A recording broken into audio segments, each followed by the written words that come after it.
গত বছরের জুলাই গণ অভ্যুত্থান কোটা সংস্কার আন্দোলনের সেই উত্তাপ শুধু রাজধানী নয়, ছড়িয়ে পড়েছিল সারা দেশে। এই উত্তাল পরিস্থিতির মাঝেই ঘটে এক অপ্রত্যাশিত ঘটনা, মেট্রো রেলে হামলা ও স্টেশন ভাঙচুর। তৎকালীন ক্ষমতাচ্যুত প্রধানমন্ত্রী শেখ হাসিনা ক্ষতিগ্রস্ত স্টেশনগুলো পরিদর্শনে গিয়ে কেঁদে ফেলেছিলেন, যা অনেকেরই দৃষ্টি আকর্ষণ করে। তবে সে সময় পুলিশের সঙ্গে আন্দোলনকারীদের সংঘর্ষে যখন প্রাণহানি ঘটছিল, তখন নিহত বা আহতদের প্রতি তার পক্ষ থেকে প্রকাশ্যে কোনো সহানুভূতি দেখা যায়নি। প্রধানমন্ত্রীর আসলে তার নিজের স্বার্থটাই ওখানে উনি বেশি দেখছেন। উনি আসলে এত ছাত্র যে নিহত হচ্ছে, এত ছাত্র যে মারা যাচ্ছে, এইটা তার কোনো মাথায় কোনো চিন্তাভাবনাই ছিল না। খুবই লজ্জাজনক একটা বিষয়। তিনি একজন দেশের প্রধানমন্ত্রী হয়ে।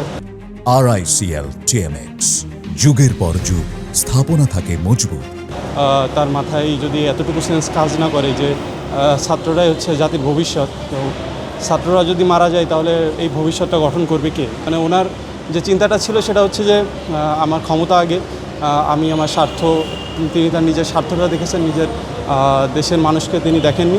মেট্রো নিয়ে উনি কান্নাকাটি করেছিলেন, যে বলেছেন যে মেট্রো মানুষের থেকে মেট্রো বেশি বড়, এবং হচ্ছে তাদের যে ওনার চিন্তাভাবনা ছিল হচ্ছে মেট্রো কেন্দ্রিক, অর্থাৎ অবকাঠামো উন্নয়ন উনি করেছেন অনেক, বাট ওনার মূল সমস্যাটা ছিল হচ্ছে উনি মানুষের থেকে অবকাঠামোর দিকে বেশি গুরুত্ব দিয়েছিলেন।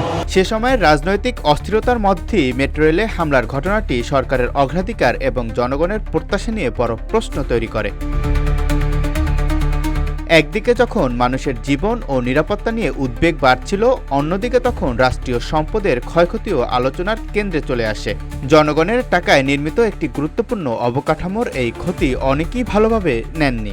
ম্যাক্সিমাম মানুষ কেন মেট্রো রেলের পিছনে সিম্পিতি দেখিয়েছে, কারণ অনেক কর্মজীবী মানুষ আছে যাদের হচ্ছে মেট্রো রেলের সাহায্যেই তারা হচ্ছে যে গন্তব্যে পৌঁছাচ্ছে অনেক সহজে। তো দেখা যাচ্ছে যে তারা এই জন্য বেশি ক্ষিপ্ত হয়েছে যে কেন মেট্রো রেলের উপরে এরকম ওদেরকে এরকম ধ্বংস করা হলো, বা কেন এটার উপরে এরকম করা হলো। যদি সিম্পাথি উনি যদি মানুষের প্রতি দেখানোই হতো, তাহলে এটা উনি অনেক আগে দেখাতে পারতো। যখন হচ্ছে ছাত্র আন্দোলন শুরু হয়েছে, শুরু থেকে উনি ছাত্রদের প্রতি ওনার কোনো সিম্পাথি ছিল না। যদি থাকতো তাহলে হয়তো ছাত্র আন্দোলনটা এত খারাপ দিকে যেত না। আর হয়তো যা হয় ভালোর জন্যই হয়। যদি ছাত্র আন্দোলনটা এত গভীর পর্যায়ে না যেত, হয়তো উনি এখনও থাকতেন, এখনও উনি ওনার রাজত্ব চালিয়ে যেতেন। তো যা হয় ভালোর জন্যই হয়। গত বছরে সেই উত্তাল দিনে যখন দেশের তরুণরা তাদের অধিকার আদায়ে রাস্তায় নেমেছিলেন, তখন মেট্রো রেলে হামলার ঘটনা পুরো দেশকে আলোচনার কেন্দ্রে নিয়ে আসে। সেই সংঘর্ষ, মানুষের জীবনের ঝুঁকি আর একই সঙ্গে রাষ্ট্রের মূল্যবান অবকাঠামোর ক্ষতির স্মৃতি আজও মনে করিয়ে দেয় জুলাই গণ অভ্যুত্থানের ভয়াবহতা। জাকারিয়া রবিউল, রূপালী বাংলাদেশ।